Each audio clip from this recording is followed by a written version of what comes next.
You're listening to The World at 8 with Lynne Mozart.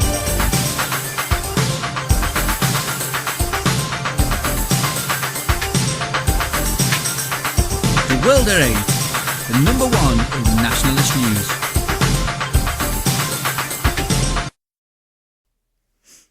Highlights of the news today, Wednesday the 9th of October 2013. Thousands from US and UK on German benefits. Home Office go-home adverts banned by watchdog. Paedophile whose victim described as predatory, jailed. Serbia, Lazar Kristic outlines new austerity reforms. Slovenia may seek help for its faltering banks. Václav Klaus wants Czech Republic out of EU. A fifth of young workers in Oslo, Norway are now Swedish. Qatar threatens to sue Guardian over 2022 World Cup expose. Judge to Ohio man, you're still legally dead. US sends Marines to Italy as Libya tensions mount. Thought for the day, the worm has really turned this time. And finally, the spaghetti sauce bank robber. UK news. Thousands from US and UK are on German benefits. Although Eastern Europeans are often the target of politicians wishing to cut benefits to foreigners, the local Deutschland has found thousands of Americans and Brits also reliant on German benefits. But unemployment claimants in Germany spoke of the difficulty of getting benefits as a result of the bureaucracy. One described the process of claiming unemployment benefits as almost a job in itself. Figures released to the local Deutschland by Germany's Federal Employment Agency show that in June 2013 there were 4,648 Brits and 3,664 Americans claiming unemployment benefit, known as Hartz IV. While this accounts for less than 1% of the total number receiving the benefit, the percentage of British and American expats who claim that while being fit for work is higher than the national average. Of the British claimants, 87% were fit for employment, whereas 83% of Americans claimants who get benefits were able to work. The national figure is 73%. Germany's Interior Minister Hans-Peter Friedrich encouraged the European Commission to introduce stricter restrictions on foreigners claiming benefits in other European Union countries through so-called welfare tourism. The freedom of movement does not mean the right to scrounge benefits, Friedrich told Die Welt newspaper. Home Office go-home adverts banned by watchdog. The advertising watchdog has banned a Home Office advert telling illegal immigrants to go home, saying it was misleading. But the Advertising Standards Authority, ASA, cleared the campaign of being offensive and irresponsible.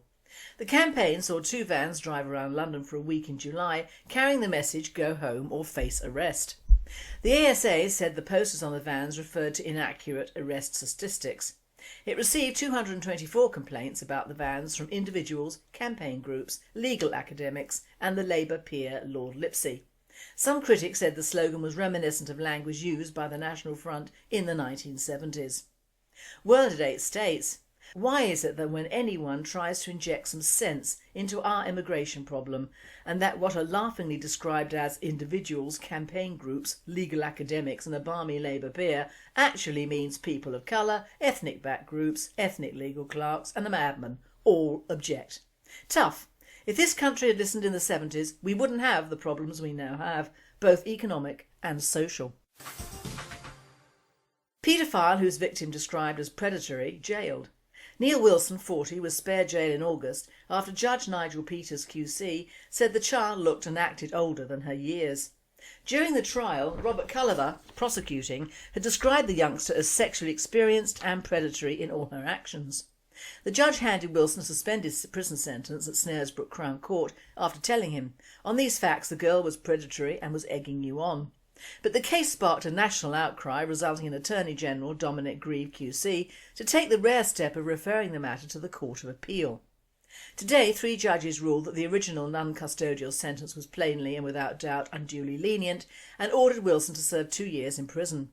World at 8 comments, "She probably was sexually predatory, but that is how some young girls are raised these days. But she got more than she bargained for and he deserves this new sentence." European news. Serbia. Lazar Kristic outlines new austerity reforms.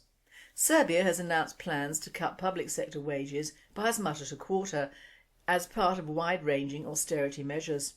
The reform package also includes raising taxes and slashing subsidies for loss-making companies. Finance Minister Lazar Krstić said Serbia would be bankrupt within 2 years if it did not take action now. The country is mired in deep recession with 25% of the workforce unemployed. Mr Krstić unveiled the measures during an open session of government in Belgrade. World at 8 comments, "That's what you get when the world backs the Muslim element in your country and rebuilds their society after so-called ethnic cleansing and not the indigenous peoples. Parts of Europe with large Muslim populations, whether domestic or new, will become the third world enclaves unless the UN and the rest of the world wake up."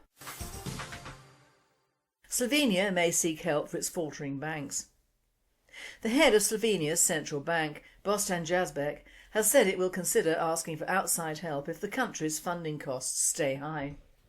He also said Slovenia's GDP would shrink by 2.6% this year, more than April's 1.9% forecast. Slovenia's banks are largely state-owned and saddled with bad loans worth 22.5% of its GDP. Mr Djazbek's comments are likely to fuel speculation over whether Slovenia will be bailed out by the EU. Václav Klaus wants Czech Republic out of EU. The former Czech President Václav Klaus said the Czech Republic must abandon the European Union. Klaus stepped down from the Czech presidency in March. On 3rd of October, Klaus had made perhaps his strongest statement, and in a new book he said the EU is contributing towards everything bad in Czech politics, society and the economy. A fifth of young workers in Oslo, Norway are now Swedish. Swedes drawn across the border by the promise of higher salaries now make up a fifth of all young people working in Oslo, new figures from the University of Oslo's Frisch Centre have shown. World news. Qatar threatens to sue Guardian over 2022 World Cup expose. Qatari Deputy Labour Minister Hussein Al-Mullah slammed as a conspiracy a report denouncing the abuse of Nepalese migrant workers employed in the construction of stadiums and infrastructures for the 2022 World Cup, to be hosted by Qatar, recently published by British daily The Guardian. Al-Mullah announced that his government intends to take legal action against the newspaper over the expose. In an interview to Doha Daily Al Raya, Al-Mullah denounced as false The Guardian's report. If a foreign media outlet slanders Qatar and publishes negative propaganda, it crosses a red line, he said. It's necessary to investigate and show the world the truth. The Guardian published data provided by the Nepalese embassy in Doha, according to which 44 Nepalese workers died from June the 4th until August 8th this year. Al-Mullah claimed casualties were 15 instead and said the death toll was not alarming. The newspaper denounced workers' rights violations, including unpaid salaries, but the Qatari Deputy Minister said Nepalese workers send billions of dollars home each year. World at 8. Why is Britain bothering with this? The Qataris have been exploiting non-Muslim workers for years and we haven't cared. Why are we so concerned with the Nepalese? We have enough of them over here and I would much rather they go to Qatar. It's obvious that FIFA were bribed over this one. In the hot summer heat, our boys, oh, maybe not, as quite a few of them are from the Sub-Saharan subcontinent anyway and should be used to it. Judge to Ohio man, you're still legally dead. Donald Miller remains legally dead even though he showed up in court and tried to persuade a judge otherwise. As you can guess, there's a long story here. The Ohio man admits to leaving his hometown more than 20 years ago, jobless and alcoholic, and finding work in Atlanta and Florida. Returning to Ohio in 2005, he found himself declared dead. And yesterday a judge said the 61-year-old can't legally be brought back to life. Dead is dead, and Miller will have to go on without a social security number or driver's licence, the Findlay, Ohio Courier reports. The legal limit for reversing legally dead status is 3 years. And his ex said he skipped out on $26,000 in overdue child support, which is why she sought the death ruling, to get Social Security death benefits for their 2 kids. Now she opposes bringing him back to legal life because she can't afford to repay the Social Security benefits. I don't know where that leaves you, the judge said, but you're still deceased as far as the law is concerned. US sends Marines to Italy as Libya tensions mount. The US capture of Abu Anas al-Libi is turning into a full-blown diplomatic incident. Libya's government has summoned the US ambassador for questioning over what it terms as the kidnapping of the alleged al-Qaeda operative, CNN reports. The US meanwhile sees the situation as perilous enough that it has moved 200 Marines from Spain to Italy, so they'll be ready to respond should the US diplomatic mission in Libya come under fire. Libya is currently being questioned aboard the USS San Antonio. While the Obama administration has said he'll eventually be tried in New York, it's unclear when. Essentially, the White House is using warships as a replacement for the CIA's secret black site prisons, the AP observes. While in international waters, the US believes it can interrogate terror suspects indefinitely without reading them their Miranda rights, yet still preserving the ability to try them in civilian courts. Somali militant Ahmed Abdul Qadir Wassami got the same treatment in 2011. This is a subject which has the liberal lovies, the thought police, the establishment and of course our multicultural nerds all rocking in the aisles, so to speak. I'll have my thought on it, but I would think it will be covered in great and fine detail by our best and finest contributors to The World at 8. This move was not unexpected by our hierarchy, and I'll leave that statement there. What does the worm turning do to nationalism, indeed us, in the British National Party? The short answer is nothing, absolutely nothing, but clear the way of detritus. The EDL, while blasting onto our nationalist scene some years ago, have proved the fire can burn awfully bright, but awfully quickly. After the almost footy rage aspect of the demonstrators, who, to say the least, did have the guts to go into areas of the UK that frankly I wouldn't touch with a barge pole with a French letter on the end, simmered down into a Zionist heavily funded organisation, mainly for the sheeples, who didn't have the guts to join a proper nationalist political group. Rather like an anti-EU guy who joins UKIP instead of the BNP, who has always fought to get out of the European Union, the EDL appealed to people who thought they were not racists, tribalists or anti-Muslim in an open and honest way, but of course they were and are all that. Back to the EDL. How can you set up and fund a group who demonstrates vehemently against the mainly Muslim ghettos in this country and call themselves not racist? Well, actually, on that point, Islam is a religion, not a race, but most of the members of Islam are of another colour and creed. Also, I was under the impression that Zionists and even normal members of the Jewish population were anti-Muslim, as indeed the Muslims cannot stand any member of the Jewish faith, dogs or pigs either, in general, so I suppose all these four people have in fact left a Zionist-backed group to become members of a Muslim-backed group. Now if that ain't a turnaround, what is? Pam Geller has stated, he has decided, and my AFDI colleague Robert Spencer and I strongly endorse his decision, that his time is better spent working for the defence of England and human rights against Sharia and Islamisation in different and more effective ways. This has been a long time coming. Back in June 30th, 2011 I wrote, any rogue elements within the EDL who go against our mission statement and our beliefs will be removed from the organisation. We are determined to remain true to our mission. Anti-Semitism will not be tolerated within the EDL. Now over 2 years later it's clear to all of us that the best way to proceed is to leave the EDL behind and move forward in new directions. So Tommy Robinson, or Stephen Yaxley Lennon, and his co-founder Kevin Carroll have found a real doozy to share their newfound perspective. None other than Maajid Nawaz, formerly of another hate group, Hizb ut Tahrir, but now of Quillium, which has been set up to challenge extremism. So looking at it in a new light, they can all now demonstrate against each other, because there's none so extreme as Islam, which is continually on the warpath. Now that would be a sight, wouldn't it? Imagine Lenin, Carroll, Geller and Spencer wearing the two face masks and talking peace to themselves. It would be worthy of a comedy sketch by Benny Hill. Tahrir left his band group, who called for Sharia law in the UK in 2007, and formed this Quillium a year later, obviously amply funded either by Dubai, Saudi or the British government, or all three, to further leech from the nationalist cause, or so they think. What happens when governments seem to accept what they call the far right? Well, it has a reverse effect. The people lose interest, as they did in France under the Sarkozy government, which was fairly right thinking. But as soon as the Socialist Communist government was elected, the Front National started to become interesting, and now ranks third in France as a political force to be reckoned with. Just as the British National Party peaked in 2009 before the Liberal Conservative coalition got in.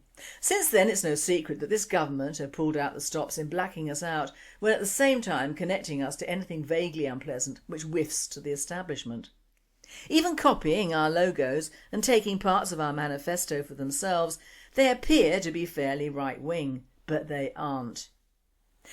But nothing lasts forever, neither the good nor the bad, and our day will come, probably sooner than ever even we believe, and it'll come from an unexpected source.